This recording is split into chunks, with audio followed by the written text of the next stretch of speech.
کاش میں دور پیمبر میں اٹھایا جاتا، کاش میں دور پیمبر میں اٹھایا جاتا، باخدا قدموں میں سرکار۔ اعوذ باللہ من الشیطان الرجیم، بسم اللہ الرحمن الرحیم۔ اللہم صلی علی محمد وعلی آل محمد کما صلیت علی ابراہیم وعلی آل ابراہیم انک حمید مجید۔ اللہم بارک علی محمد وعلی آل محمد کما بارکت علی ابراہیم وعلی آل ابراہیم انک حمید مجید۔ اعوذ باللہ من الشیطان الرجیم، بسم اللہ الرحمن الرحیم۔ آج ہم بات کریں گے عظیم المرتبت ہستی جس نے پاکستان کو شرف فضیلت بخشا۔ تبلیغ کے لیے آپ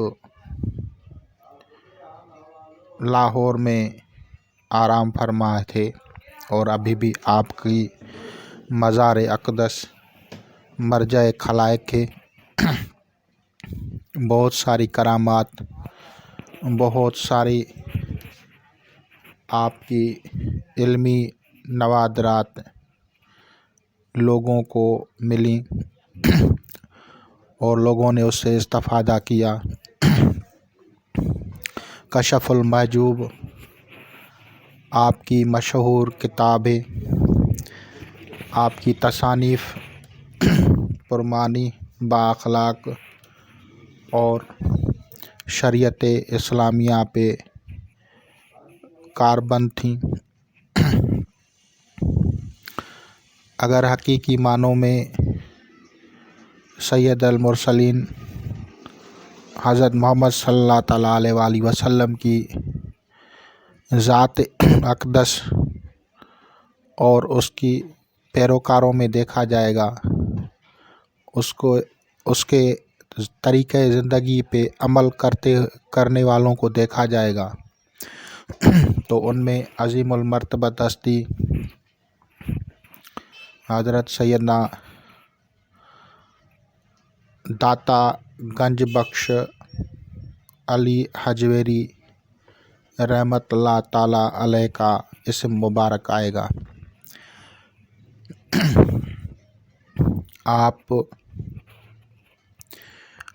آپ نے دنیا کی بہت سیاحت کی اور تمام دنیا میں جو اس وقت بزرگوں اولیاء کرام کا طریقہ کار تھا، وہ ساری زیارتیں اور بزرگوں کی صحبت میں رہے، دیکھے، ملے ان سے۔ مکہ پاک ہو یا مدینہ منورہ ہو یا دوسری مقدس جگہیں، وہاں پہ آپ گئے اور صحبت بزرگان دیکھی۔ آپ صابرین، صاحب تحمل مزاج تھے اور لوگوں کی خدمت کے لیے ہمہ وقت تیار رہتے تھے۔ آپ کی کرامات میں ایک واقعہ ہے کہ وہاں پہ کوئی جوگی تھا جو لوگوں سے دودھ لیتا تھا۔ اگر کوئی اس کو دودھ نہیں دیتا تھا تو اس کے جانور جو تھے وہ مر جاتے تھے یا خون دیتے تھے دودھ کی جگہ پہ۔ تو ایک بوڑھی جو تھی، ایک بزرگ عورت، اولڈ ایج جو تھی، وہ وہاں سے گزری۔ آپ نے حضرت داتا گنج بخش علی حجویری رحمۃ اللہ علیہ نے وہاں پہ اس سے دودھ مانگا تو اس نے کہا کہ میں نہیں دے سکتی کیونکہ جادوگر ہے، وہ تکلیف دیتا ہے۔ تو آپ نے کہا آپ مجھے دودھ دیں اور اسے بتا دیں۔ تو پھر وہ جادوگر جادو کے زور پہ غصے میں شرابور اور اڑتا ہوا آیا تھا ہوا میں۔ تو حضرت داتا گنج بخش علی حجویری رحمۃ اللہ علیہ نے فرمایا اپنی جوتی کو کہ اسے نیچے اتار، اور اس کی جوتی نے اس کو نیچے اتارا۔ بعد میں اس کا خاندان اور وہ جو تھا وہ مسلمان ہوئے، اور حضرت رحمۃ اللہ علیہ کے دربار پہ خدمت گزار میں شامل ہیں، اور ابھی تک ان کا خاندان خدمت گزاروں میں ہے، اور انہوں نے دعوت اسلام قبول کی تو وہ مسلمان ہو گئے۔ آپ کا علمی مقام، آپ کا روحانی مقام، آپ کا شرعی مقام بہت اعلیٰ ہے۔ آپ کے لیے غوث صمدانی، قطب ربانی، محبوب سبحانی، قندیل نورانی، شہباز لامکانی، حضرت سید محی الدین عبد القادر جیلانی البغدادی رحمۃ اللہ علیہ نے فرمایا کہ شیر سویا ہوا ہے۔ یہ شیر ایک روحانیت کی نشانی ہوتی ہے۔ شیر میں تھوڑا سا اس کے اوپر روشنی ڈال رہا ہوں تاکہ آپ لوگوں کو سمجھ میں آئے۔ جس بندے کا جتنا نفس پہ کنٹرول ہوتا ہے تو اس کا جو روحانی شیپ ہے وہ شیر کی صورت میں اتنا طاقتور نظر آتا ہے۔ جتنے بھی قلندر ہوں یا بڑی ہستیاں ہوں، ان کے نفوس بصورت شیر بن جاتے ہیں، اور وہ دکھائی دیتے ہیں۔ جو لوگ روحانی طور پہ جن کی آنکھ کھلی ہوتی ہے وہ دیکھ لیتے ہیں، اور جتنا ان کا شیر مضبوط طاقتور نظر آئے گا اتنا سمجھو کہ اس روحانی ہستی نے اپنے نفس کو، اپنی خواہشات کو، اپنی آرزوؤں کو دبایا تھا۔ تو یہ مقام ہوتا ہے۔ تو یہ ایک بتانے کی بات ہے، لیکن حقیقتاً اس سے زیادہ سخت مجاہدات اور تکالیف جو ہیں بزرگان دین نے راہ تبلیغ میں دیکھی۔ آپ نے دعائے برہتی بہت عرصہ پڑھی ہے، 15-20 سال پڑھی ہے، اور دوسرے اوراد سلاسل بھی اس کے ساتھ پڑھے تھے۔ آپ سے بہت سارے اولیاء کرام نے فیض لیا ہے، جن میں مشہور حضرت شیر محمد شرک پوری رحمۃ اللہ علیہ بھی دور حاضر میں مشہور ہے، اور دوسرے اولیاء کرام بھی آپ سے فیض لیتے رہے ہیں۔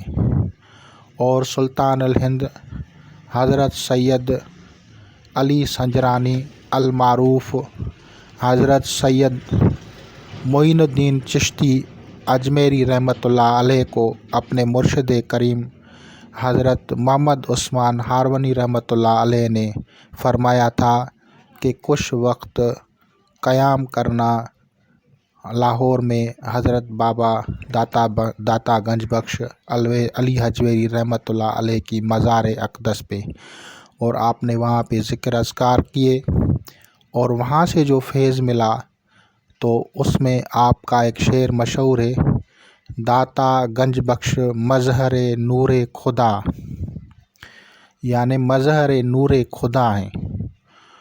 ناقصاں را پیر کامل، یعنی جو ناقص ہیں ان کا بھی پیر کامل ہے، اور کاملاں را رہنما، اور جو کامل ہیں ان کی بھی جو ہے رہنمائی فرماتے ہیں۔ تو بہت ساری آپ کی فضائل ہیں، فضیلت ہیں، اور آج بھی لوگ مختلف حاجتوں کے لیے وہاں پہ جاتے ہیں اور دعائیں مانگتے ہیں۔ اللہ تعالیٰ ان کے تصدق سے، ان کے